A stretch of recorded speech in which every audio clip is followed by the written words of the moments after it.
Depuis 6 ans, un événement nommé Soirée Architecture et Cinéma est organisé pendant le Festival du film italien. Dans ce contexte, le film Il Contagio a été présenté cette année. Après le film, les gens ont pu discuter avec Oreste Sakali, le délégué artistique, et l'architecte Alain Casari. Oreste Sakali nous a expliqué comment est née cette idée. Alors, l'idée est venue de l'Ordre des architectes de Lorraine qui a voulu, au sein du festival, organiser un événement autour de l'architecture. Et du coup, ça s'est affiné et ça fait maintenant, je crois, 6 ou 7 ans que nous faisons cet exercice, une fois par an, en confrontant finalement deux points de vue différents. Bon, moi j'ai vu le film au moment de le sélectionner. On a passé à la personne qui est en face de moi le film pour qu'il le voie aussi.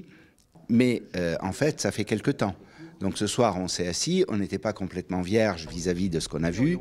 Néanmoins, on le redécouvre parce qu'on ne l'avait pas vu de toute façon sur grand écran. Insomma, me lasci da solo qua.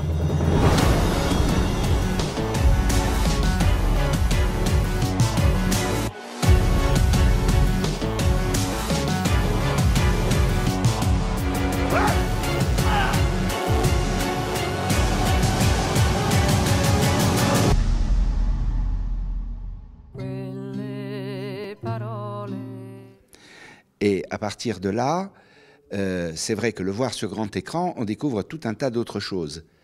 Hein, même si, en ce qui me concerne, dans la mesure où c'est plutôt un regard en fonction de ma formation, qui est en gros la culture italienne, la société italienne du XXe et XXIe siècle, le cinéma italien. Donc c'est plutôt à cela que j'ai tendance à rattacher, disons, mes analyses. En quoi consiste le charme que fait ce dialogue?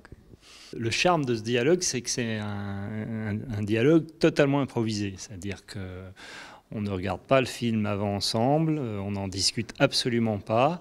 Et donc, depuis quelques années, on va improviser sur ce qu'on voit tout simplement. Le charme, c'est qu'on a 2 parcours très différents. Moi, je suis architecte, mais j'ai aussi fait de la mise en scène, c'est-à-dire je m'intéresse beaucoup au théâtre, à la musique, et donc je m'intéresse à la structure des films, avant de la structure spatiale et architecturale, c'est-à-dire comment se fait le montage, comment est structurée la lumière, la dramaturgie, et souvent,